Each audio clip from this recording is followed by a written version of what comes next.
اللہ کی قدرت اتنی ہے کہ وہ کن فرماتا ہے تو چیزیں ہو جاتی ہیں، خواہ تم پھر مچھلی کے پیٹ میں ہو یا پھر سمندر کے کنارے۔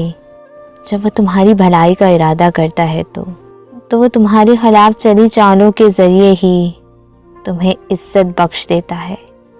پھر تم اپنے رب کے راستے پر کیوں نہیں چل پڑتے؟ اے خوبصورت اور پیارے انسان، تم لوگ جھوٹے لہجے میں کہہ دیں گے وہ تمہیں عزیز رکھتے ہیں، تو جب اللہ تمہیں اپنی محبت کا یقین دلاتا ہے تو تمہیں یقین کیوں نہیں آتا؟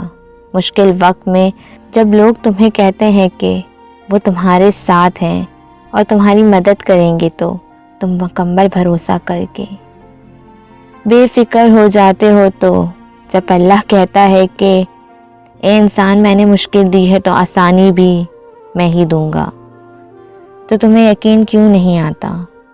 ایک بھیڑ بکریاں چرانے والے چرواہا اپنے تمام جانوروں کو عزیز رکھتا ہے، مگر جب کوئی جانور بیمار ہو جاتا ہے یا اسے ذرا سی تکلیف ہو جاتی ہے تو چرواہا اسے سب سے الگ کر کے اس کا سب سے زیادہ خیال رکھتا ہے۔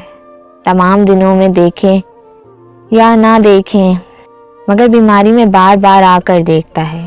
کیا تمہیں اپنے رب پہ اتنا بھی یقین نہیں جتنا ایک جانور کو چرواہے پہ ہے؟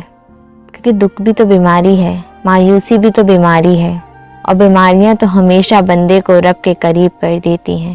تو پھر تم اپنے رب کی رحمت سے کیسے مایوس ہو سکتے ہو؟ حضرت ابراہیم علیہ السلام کی قربانی کی مثال تو تمہارے سامنے ہی ہے نا۔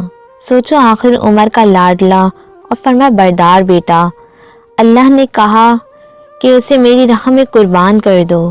مقصد بس بندے کا یقین دیکھنا تھا، عزیز چیزوں کو چھیننا ہرگز نہیں۔ تو بتاؤ اللہ پھر تمہاری من پسند چیز سے کیا مسئلہ ہو سکتا ہے؟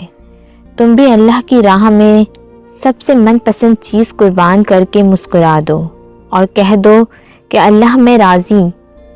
پھر دیکھو وہ کیسے تمہارے دل میں سکینت اتار دیتا ہے۔ اللہ محبت ہے، اللہ سب سے بہترین ہے، اور اس کے اپنے بندوں کے لیے کیے گئے فیصلوں میں خیر ہی خیر ہے۔